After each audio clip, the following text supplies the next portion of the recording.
So I'm gonna do some yoga for you on my yoga mat, like 10 minutes. See you there. First, start feet planted together in sun salutations. Sun salutations. Sun salutation. And bow. Whoa, I got kind of dizzy. Let's try things from a seated position. I'm doing some butterfly legs, just moving my knees all the way out, putting the palms of my feet together and holding them very tight. You can even bounce them up and down like they're butterfly wings, like you're taking flight. I don't know, I guess it could be kind of not every butterfly.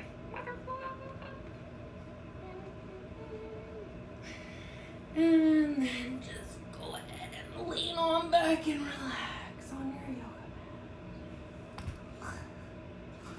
And then come back all the way up. Can you hold a plank? Holding a plank is really tough, but if you can hold a plank, you're working on your abs, your core, your side to side, your middle. When you're holding a plank, I can feel it, it burns. If you can't stand it, you can always move your knees up and down like mountain climbers. Mountain climbers, all the way until, try to do the plank again. If you can't handle it, you can always pull a knee forward. And you can finish your stretch in, I think they call this pelican, peacock, pigeon, some kind of bird.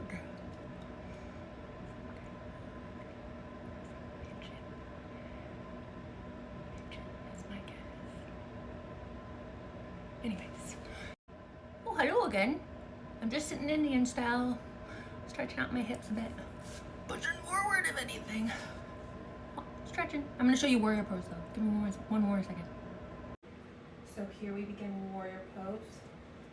Right foot forward, bending knee, arms extended, right arm slopes downward, keeping your left arm up, touching your toes, touching the sky.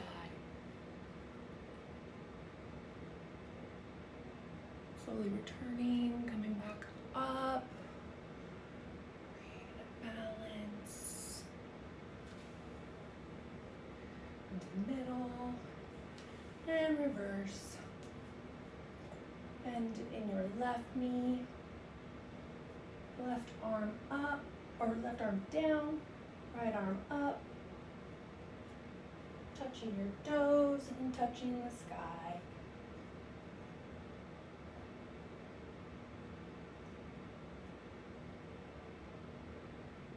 Slowly return to the middle. Bring your feet together and ending in prayer. That's warrior pose. Now I will show you cat-cow. Cat-cow from the front isn't as unique looking as it is from the side. But first I will show you the front. That's how it goes.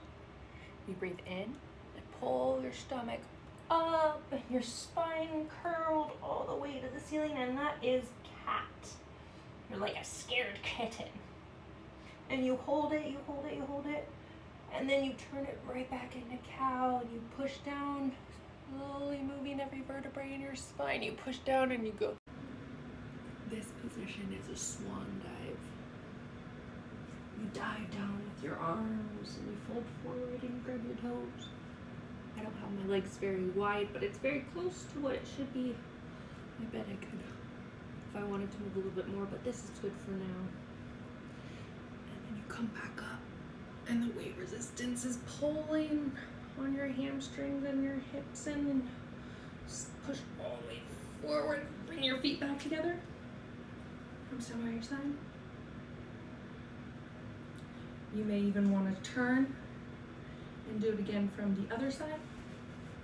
Put your arms straight out and swan dive. Now I can see you. And touch your toes. Hello. did another swan dive, and I can see you as I touch my toes. And then you slowly come back up, keeping your arms wide. You could feel it on your hamstrings and your inner thigh. You bring your legs back together, your arms up and down by your side.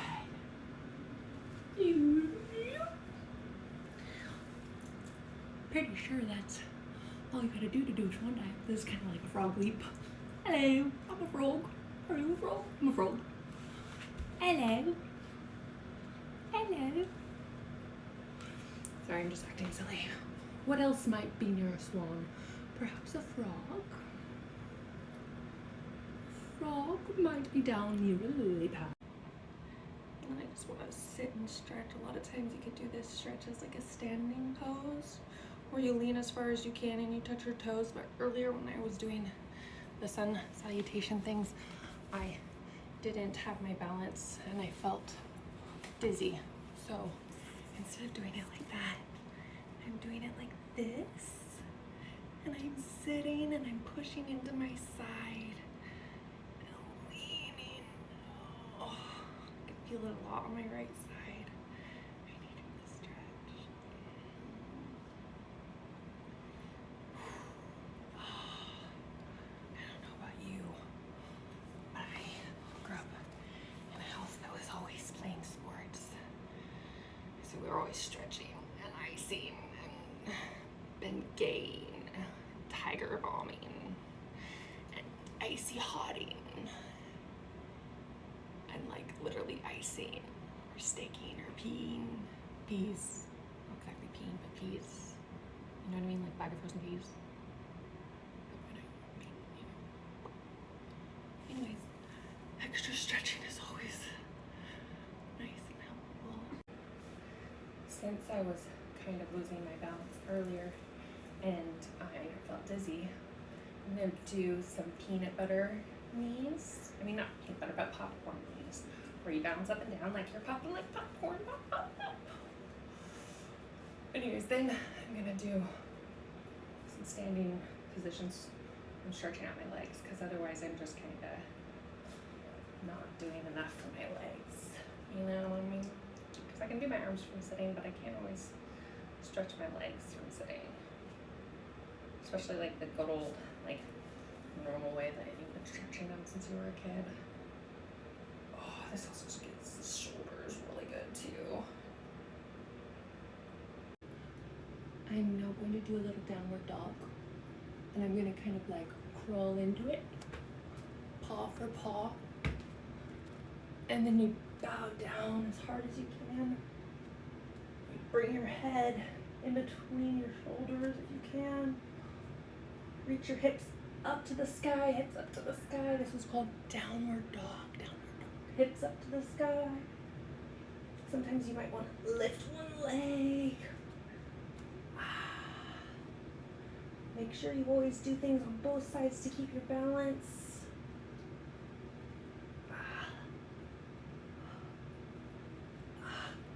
Head between your shoulders.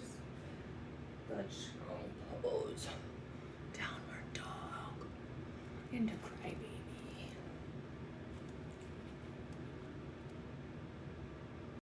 Okay, so I have myself here in a plank all the way to a sphinx. And I pull up to get cobra. And back down into sphinx. And I'm going to lift my back legs. More good stretch into my quads. And lift my other back leg. It's a challenge when you do those two together, but I do recommend it. It's a good challenge. And then we're gonna finish off with a breathing exercise. And then we're gonna go, okay? That's it. Ready?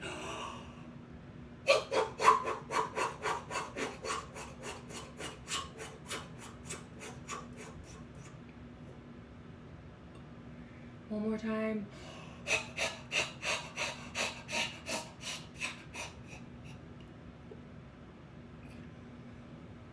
Release.